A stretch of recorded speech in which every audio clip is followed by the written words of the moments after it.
Hello दोस्तों, मैं professor Toshib Shaikh, direct second year engineering student. Registration almost सबका खत्म हुआ है।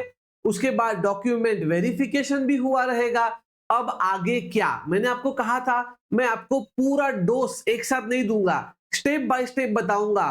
तो बच्चों, यहाँ पर आज मैं आपको बताने जा रहा हूं कि सर अब कैप राउंड 1 का लिस्ट मुझे बनाना है। तो सर, कास्ट का सीट ओपन वालों को लगता है क्या? ओपन का सीट कास्ट वालों को लगता है क्या?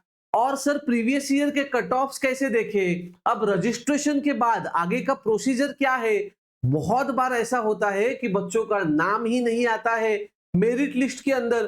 तो बच्चों, ये पूरा डिटेल में मैं आपको इस एक ही वीडियो के अंदर बताने वाला हूं। तो अपने कान में अपना हेडफोन डाल दीजिए और आराम से इस वीडियो को एंजॉय कीजिए। बट सबसे पहले बच्चों, अपना एप्लीकेशन डाउनलोड कीजिए। अगर आपने अभी तक रजिस्ट्रेशन नहीं किया होगा तो एप्लीकेशन के अंदर फ्री वीडियो है रजिस्ट्रेशन का। ओके, अब बच्चों, सबसे पहली बात ध्यान से सुनिए। सर, सबसे पहला क्वेश्चन तो यह है कि सर, आज ही रीअसेसमेंट का रिजल्ट आया है। जो डिप्लोमा के बच्चों ने रीअसेसमेंट के लिए या रीचेकिंग के लिए डाला था, उनका रिजल्ट आज आया है। तो सर, क्या डायरेक्ट सेकेंड ईयर इंजीनियरिंग का रजिस्ट्रेशन डेट एक्सटेंड होगा क्या? बच्चों, फर्स्ट ईयर इंजीनियरिंग वालों का 2 बार एक्सटेंड हुआ है, 2 बार। उनका 12 तारीख को डेट खत्म होने वाला था, फिर 17 तारीख दिया, अब 19 मतलब 19 तारीख दिया। तो बिल्कुल टेंशन मत लो, आपका भी डेट एक्सटेंड होने वाला है। और बच्चों, सबसे जरूरी, आपका कैप राउंड 1 जो है ना, ये अगस्त में ही खुलेगा। समझ में आ गया? जुलाई में कैप राउंड 1 आने के कोई चांसेस नहीं है। तो बच्चों, अब यहां पर सबसे पहले सवाल का जवाब मिल गया। जो हमारे रीअसेसमेंट वाले जो प्यारे बच्चे हैं, जिनका अभी अभी ताजा ताजा रिजल्ट आया है, तो टेंशन मत लो। आपको रजिस्ट्रेशन करने के लिए, डॉक्यूमेंट वेरिफिकेशन करने के लिए अच्छा खासा समय मिलने वाला है। अब सर, दूसरा सबसे जरूरी पॉइंट, अब रजिस्ट्रेशन होने के बाद आगे क्या? ध्यान से सुनना बच्चों। रजिस्ट्रेशन हो गया, उसके बाद डॉक्यूमेंट वेरिफिकेशन होना चाहिए। डॉक्यूमेंट वेरिफिकेशन होने के बाद आपको मैसेज आएगा, your application is confirmed by FC, और आगे उस एफसी का नंबर होगा, जैसे FC 9999। तो बच्चों, अगर आपको ये मैसेज आया है, टेक्स्ट एसएमएस आता है, टेक्स्ट एसएमएस, अगर आपको ये टेक्स्ट एसएमएस आता है, आया है, या आपके लॉगिन आईडी में अगर आपको दिख रहा है your application is confirmed by FC, तो भाई साहब निश्चिंत रहो, अब आपका नाम ये प्रोविजनल मेरिट लिस्ट में आएगा। तो बच्चों, सबसे जरूरी बात समझ में आ गया, सिर्फ रजिस्ट्रेशन करके रुकना नहीं है। रजिस्ट्रेशन के बाद डॉक्यूमेंट वेरीफाई होना चाहिए। डॉक्यूमेंट वेरीफाई होने के बाद अब आपका नाम प्रोविजनल मेरिट लिस्ट में आ जाएगा। तो सर, ये प्रोविजनल मेरिट लिस्ट कब आएगा? सिंपल है, जब रजिस्ट्रेशन खत्म हो जाएगा। अभी तो आपका डेट एक्सटेंड होगा, हो सकता है 1 बार एक्सटेंड हो, 2 बार एक्सटेंड हो। अभी फिलहाल तो मुझे लग रहा है कि रजिस्ट्रेशन का डेट 23 तारीख तक चला जाएगा। उसके बाद हो सकता है और 2-3 दिन का एक्सटेंशन मिले। तो मतलब एक 27 तारीख तक तो रजिस्ट्रेशन ही खेलते बैठेंगे। तो बच्चों, अभी फिलहाल 19 तारीख लास्ट डेट दिया है, बट आगे वो 100% बढ़ेगा। 100%। भाई ने बोला मतलब बोला, खलास। ठीक है, छक्के पंजे गेम खेळतच नाही आयुष्यामध्ये आपण। हा एवढा प्रकार तुम्हाला कळाला का? तो रजिस्ट्रेशनची डेट ही एक्सटेंड होणार आहे, तुम्हाला वेळ भेटणार आहे। आता सबसे important, sir provisional merit list में नाम आया, उसके बाद क्या? बच्चों, ध्यान से सुनना। अब प्रोविजनल मेरिट लिस्ट में जब आपका नाम आएगा तो उसे कैसे चेक करना है, क्या करना है, वो सब कुछ मैं आपको आगे बताऊंगा। बट अभी फिलहाल आपको काम क्या करना है? अभी आपका अगर रजिस्ट्रेशन हुआ है, डॉक्यूमेंट वेरिफिकेशन हुआ है, तो भाई साहब, अब आप लोगों को कैप राउंड 1 का लिस्ट बनाने के लिए लेना है। समझ में आ गया? प्लीज बच्चों, मैं वापस बोल रहा हूं, 4 कैप राउंड है, बट प्लीज प्लीज प्लीज ध्यान से सुनिए मेरे इस अनुभव हा तुम्हाला जो मी देतोय ना, व्यवस्थित ऐका। 4 कॅप राउंड आहेत, पण पहिलाच कॅप राउंड महत्वाचा आहे।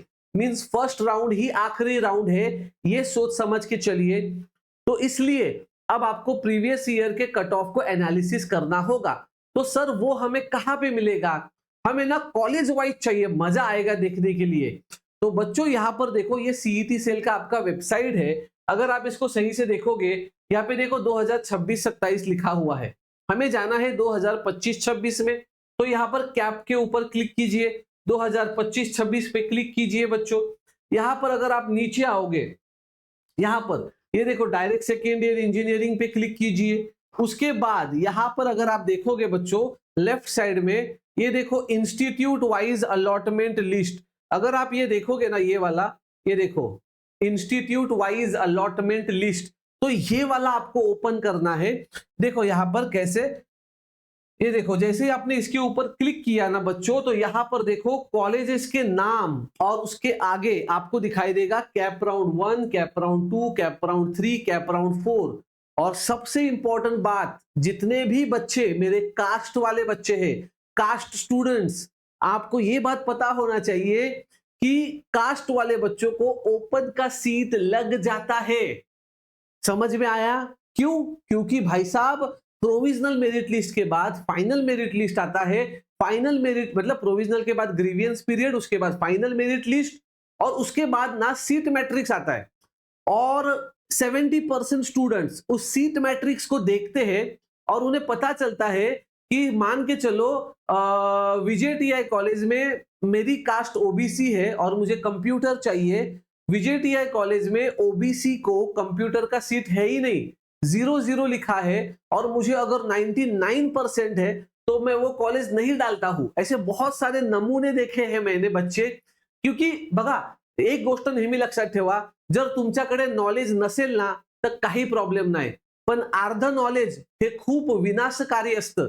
मीन्स हाफ नॉलेज ये बहुत बेकार होता है। तो बच्चा आधा नॉलेज लेकर चलता है और बोलता है कि यार मेरे कास्ट का सीट नहीं है इसलिए मैंने ये कॉलेज डाला ही नहीं। तो ऐसा कुछ नहीं है बच्चों, आप बिंदास्त डालो, आपको ओपन कैटेगरी का सीट लग जाता है। फिर बच्चे बोलते हैं सर ओपनची सीट लागून करायचं काय, आम्ही तर कास्ट मध्ये आहे, मग आम्हाला काय पूर्ण फी भरावी लागेल काय? बिल्कुल नहीं, आपका जो कास्ट है ना उसी कास्ट का बेनिफिट आपको मिलेगा। सिर्फ सीट टाइप ओपन होगा, आपको सारे वही बेनिफिट मिलेंगे जो आपके कास्ट के हैं। तो बच्चों यहाँ पर आप देख सकते हो हर एक कैप राउंड का कॉलेज वाइज लिस्ट है। तो जैसे कि आप अगर नीचे देखोगे, देखो सब कॉलेजेस है, ठीक है। तो अगर मैं आपको चाहिए तो ये देखो डीजे सांघवी मुंबई का एक टॉप कॉलेज है, तो ये कॉलेज का अगर मैं डाउनलोड ओपन करता हूं, अब इस कॉलेज का इश्यू क्या है, ये कॉलेज माइनॉरिटी कॉलेज है, बराबर है। तो यहां पर अगर आप देखोगे, ये देखो बच्चों, ये देखो माइनॉरिटी कॉलेज है, मैं आपको वही बता रहा था। ध्यान से सुनना, ध्यान से, मैं आपको एक बच्चे का ना आइडिया देता हूं। ये देखो ये कौन सा ब्रांच है बच्चों, ये है कंप्यूटर इंजीनियरिंग। अगर आप सही से देखोगे, ये देखो कंप्यूटर इंजीनियरिंग ब्रांच है, ओके। अब अगर आप सही से देखोगे, माइनॉरिटी कॉलेज में दो लिस्ट अलग अलग बनता है, महाराष्ट्र स्टेट लेवल का अलग बनता है और माइनॉरिटी स्टूडेंट्स का अलग बनता है। बट उससे पहले मुझे आज 2-3 बच्चों के कॉल आए कि सर क्या डायरेक्ट सेकेंड ईयर में भी वो home university other than home university का लफड़ा है? बिल्कुल नहीं। प्लीज ध्यान से सुनिए, फर्स्ट ईयर इंजीनियरिंग में ही ये सब चीजें होता है। Home university 70%, other than home university 30%। तो बच्चों डायरेक्ट सेकेंड ईयर में ऐसा कोई लफड़ा नहीं है, बिल्कुल टेंशन मत लीजिए। और दूसरा सबसे जरूरी सवाल, बहुत बार बच्चे कमेंट में पूछते हैं sir direct second year engineering में TFWS tuition fees waiver scheme ह्याच्या सीट्स असतात का? फर्स्ट इयरलाच फक्त असतात, डायरेक्ट सेकंड इयरला नसतात। त्यामुळे कुणाच्याही लहान लहान मुलांचे रील बघायचं बंद करा आणि ज्यांना अनुभव आहेत त्यांचं बघा। हे बघा, जर माणूस चुकला ना तर त्याने समोरून बोलावं की माझी चुकी झाली। माणूस काय करतो, चुकला ना तरी त्याच्यावर वरती पांघरून टाकतो। माणूस म्हणतो नाही नवीन रूल आलाय, अरे बाबा तू म्हण ना चुकी झाली, माणूस आहे मी का देव आहे का? क्लिअर करायचं, आपल्याला नाही कळालं ना।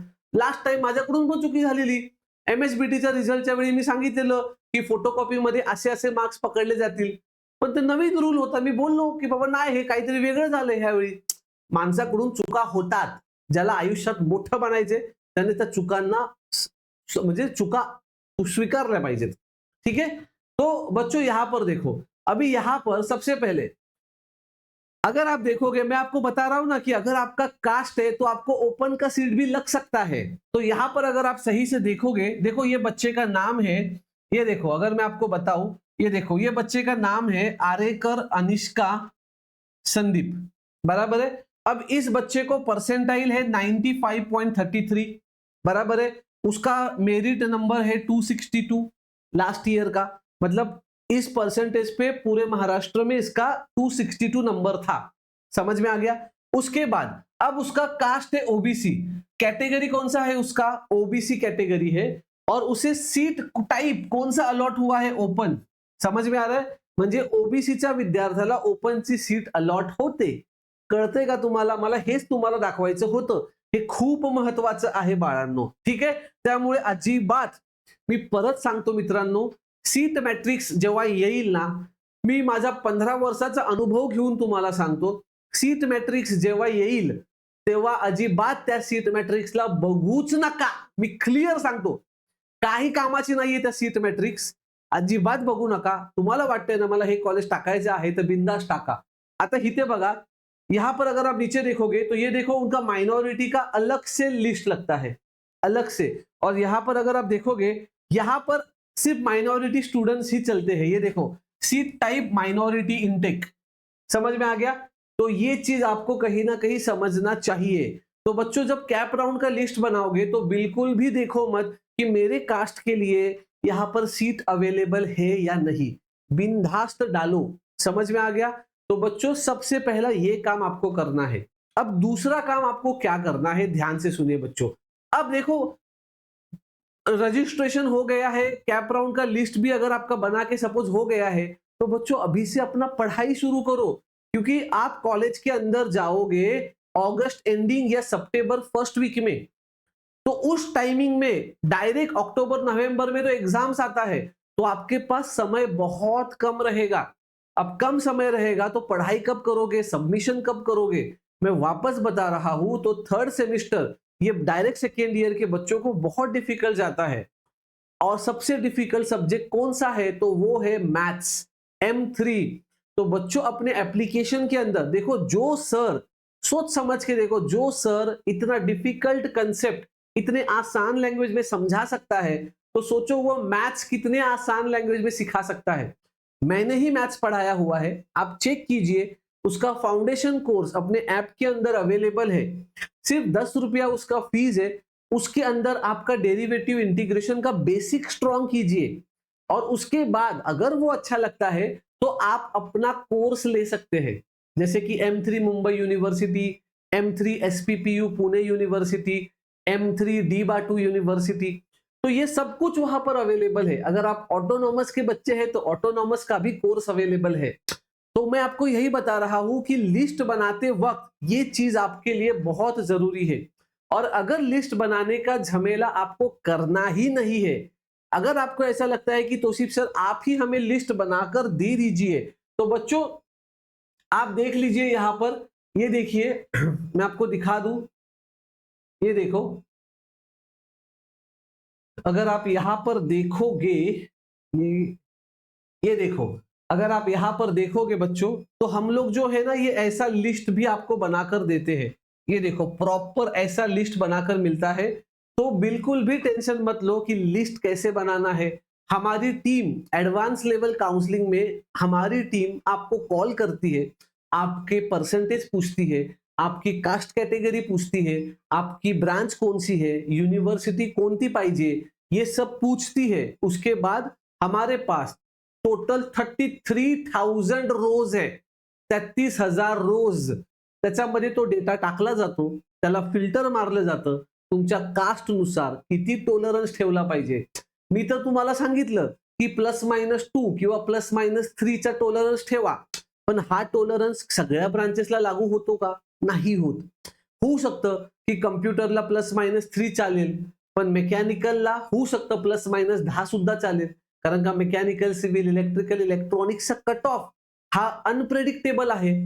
दरवेळी मेकॅनिकलला किती मुलं जातील सांगता येत नाही, पण कम्प्युटर आयटीला अशी जत्रा भरते, त्यामुळे तिकडे कट ऑफ हाय होतो, त्यामुळे तिकडे टॉलरन्स कमी ठेवावा लागतो। तो तुमच्या पर्सेंटेज बघून आम्ही गेस करतो।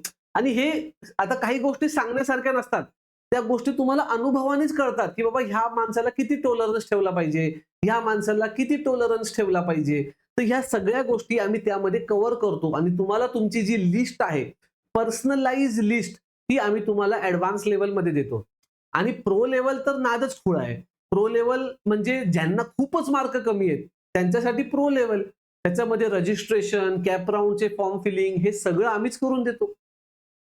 आणि दुसरी सगळ्यात महत्वाची गोष्ट ना बाळांनो, प्लीज आता तुम्ही तुमची लिस्ट बनवायला घ्या. म्हणजे एक 10 दिवसात तरी झाली पाहिजे बनवून. असा प्रयत्न करा. हळूहळू प्रत्येक कॉलेजेस चेक करा. असं तुम्ही कोणत्याही कॉलेजचा तुम्ही कट ऑफ बघू शकता. त्यामुळे काही त्याच्यात प्रॉब्लेम नाहीये. तुम्ही दुसरं कॉलेज चेक करा. तुम्हाला पुण्याचं कॉलेज हवा आहे, तर तुम्ही पुण्याचं कॉलेज बघू शकता. पुण्याच्या कॉलेजचे सिरीज 6 ने स्टार्ट होते, तर तुम्ही पुण्याचे कॉलेज बघू शकता. ओके. हे बघा आता मी तुम्हाला दाखवतो. हे बघा इथे पुण्याचे कॉलेजेस आहेत तुमच्या इथे. हे बघा पुण्याचे कॉलेजेस आहेत. JSPM ताथवडे आहे, तुमचं मराठवाडा मित्रमंडळ आहे, PCCOE आहे. चला PCCOEचा आपण कट ऑफ बघूया. तुम्हाला एक आयडिया येईल की बाबा खरंच मार्केटमध्ये किती कॉम्पिटिशन टफ आहे. ओके. हे बघा सिव्हिल इंजिनिअरिंग. आता सिव्हिल इंजिनिअरिंग बघा मी परत तुम्हाला सांगतो बाळांनो. हे बघा मुलाचा कास्ट होती SCBC, पण त्यांना लागलेली आहे ladies open, L open. L ओपनचा अर्थ काय? लेडीज सीट होती आणि ओपन कॅटेगरीसाठी होती. पण ती सीट लेडीजची सीट लेडीजलाच लागते. पण कुणाला लागली? SCBC लेडीजला लागली. कळालं का? त्याच्यानंतर इथे बघा SCची सीट SCलाच लागली. बरोबर आहे. आता इथे बघा OBCची सीट OBCला लागली. बरोबर आहे. म्हणजे इथे बघा, हे बघा हे तुम्ही असं चेक करू शकता. STची सीट STला लागली. इथे परत बघा SCBCची सीट ओपनला लागली. कळतंय का? म्हणजे कास्टची सीट ओपनला लागते, पण सर ओपनवाल्यांना कास्टची सीट लागते का? तर ओपनच्या विद्यार्थ्यांना कास्टवाल्यांची सीट लागत नाही. कळालं का? तर हे इतकं सोपं आहे. ओके. समजतंय का तुम्हाला? म्हणजे कट ऑफ जर तुम्ही बघितलात ना, तर हा तर सिव्हिलचा आहे. आपण जरा कम्प्युटरचा कट ऑफ बघूया बाळांनो.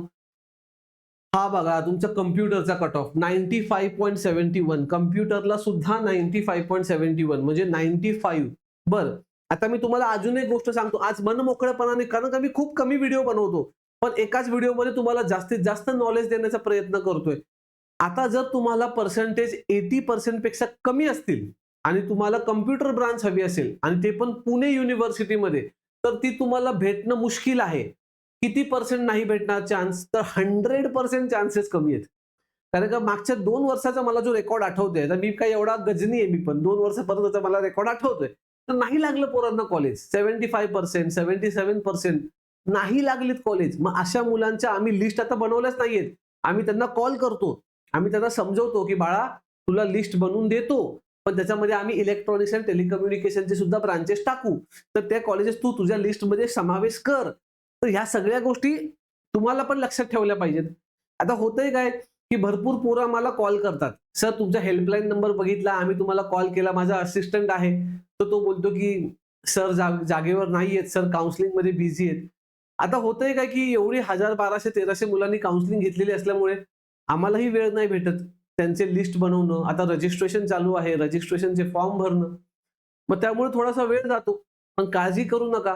मला जितकं जे बघा जेवढं मोफत मार्गदर्शन आहे ना, ते सगळं मी तुम्हाला YouTubeला देतोय, तुम्हाला इन्स्टाला देतोय. आपलं WhatsApp चॅनल आहे ते फॉलो करा. Instagramचा अकाउंट आहे तोशिफ सर.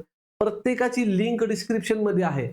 सगळ्यात महत्वाचं बाळांनो, मॅथ्सचा अभ्यास चालू करा. मी शेवटचं वाक्य सांगतो, मॅथ्सचा अभ्यास सुरू करा.